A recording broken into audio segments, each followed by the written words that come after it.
I'm Jamie with the Volusia County Public Library. In this video, you will learn how to sew your very own worry pet using a sewing machine. You will need the following: a 5-inch by 10-inch piece of fabric. I'm going to be using a faux fur type today. You'll also need a 4-inch circle, or if you have an object you can trace, that'll work too. A needle for hand stitching at the end. One pair or 2 eyes of these are 15mm animal safety eyes. You can get these at most craft stores or online. A pair of sharp fabric scissors. A fabric marker or a Sharpie, whatever you have that will work to draw on the back of your fabric. Some sewing clips or pins. You'll need some weighted beads. If you don't have these, you can probably use dried beans, any kind of stuffing that's going to give your worry pet some weight.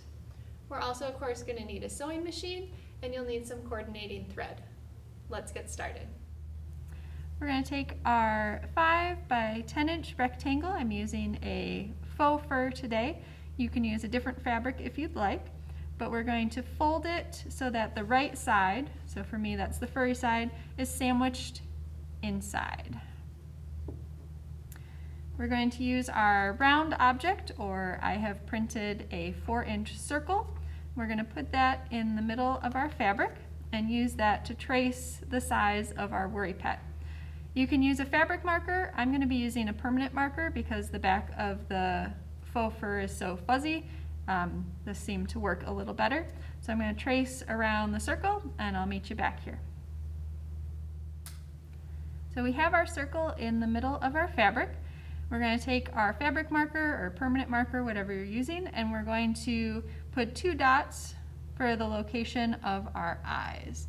So above center point, but it's your worry pet, so wherever you want to have his little eyes go. We're just going to put 2 dots to mark that. We're going to take our scissors now, and we're going to snip little holes where the dots for our eyes are. Now you want to make sure you're only going through the one layer. You don't want to cut through the second layer here. So I kind of put my hand underneath and we're just going to do a little snip and a little snip. Yep. And make sure if you're using the faux fur you get through that layer there.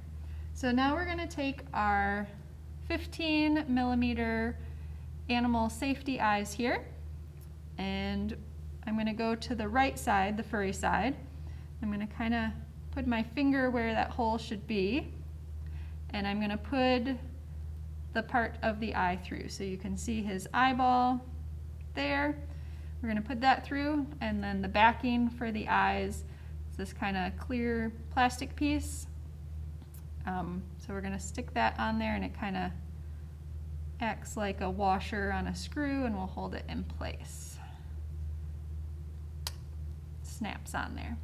We're going to do the same thing with the second eye.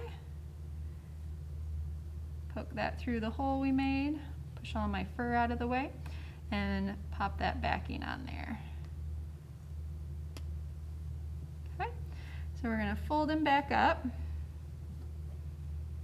And now we're going to take your pins or your sewing clips and we're going to clip around all 4 sides because we're about ready to start sewing. So I will meet you back here after you are clipped or pinned. So we have our worry pet pinned or clipped and ready for sewing. Now we are filling him with those weighted beads or the dry beans, whichever option you're using. So you're going to want to leave a hole somewhere so that we can get those inside. And also we want to turn him right side out so he's furry. So I'm going to strategically place mine so that his bottom, where he'll kind of sit, is the part that's going to be left open, because I'm going to have to hand sew that, and hand sewing circular can be a little difficult, so if he's a little flat on the bottom, that's okay. So I'm going to start sewing here and I will sew around. I'm using a heavy duty needle because the faux fur is a thicker fabric. If you're just opting to do like a cotton or a flannel, you might not need to worry about the needle as much.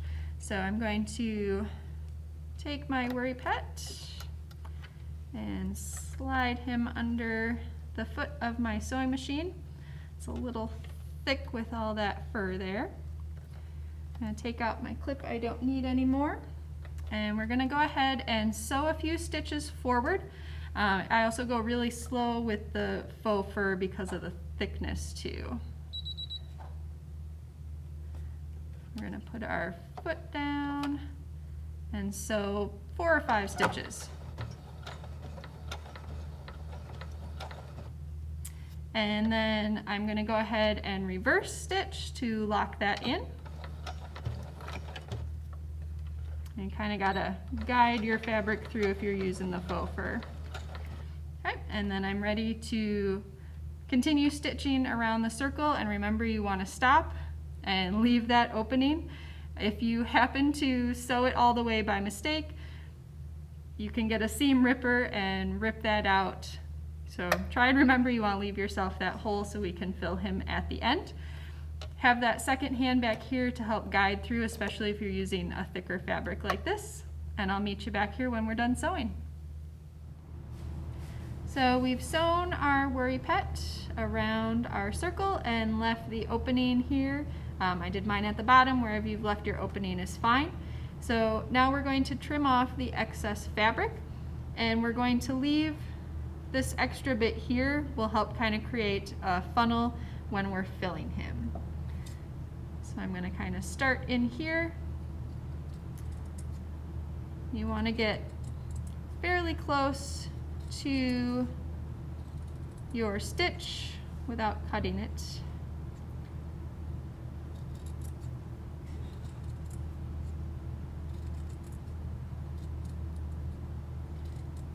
If you need to, you can also, I missed a chunk of him there. You can also cut in. I got mine pretty close, but if you have a little bigger, you can do little snips, and that will help him turn right side out easier as well. So because I put mine on the folded part, I need to go ahead and snip through those layers. So there is my opening. So I'm going to go ahead and turn him right side out. You can use a pencil or your fabric marker or whichever marker you use to help you with this if you'd like. I just kind of stick my thumb or finger in there, just kind of push along all the seam area in there to help get him fully turned right side out. So we can see he's coming along there. So that extra fabric at your opening also gives you kind of a nice area to pour in your weighted pellets or your beans. So we're going to go ahead and take the pellets and pour them in. You can fill it to your liking. I recommend leaving some space in there for your pellets to move around. Gives your worry pet kind of a nice feel.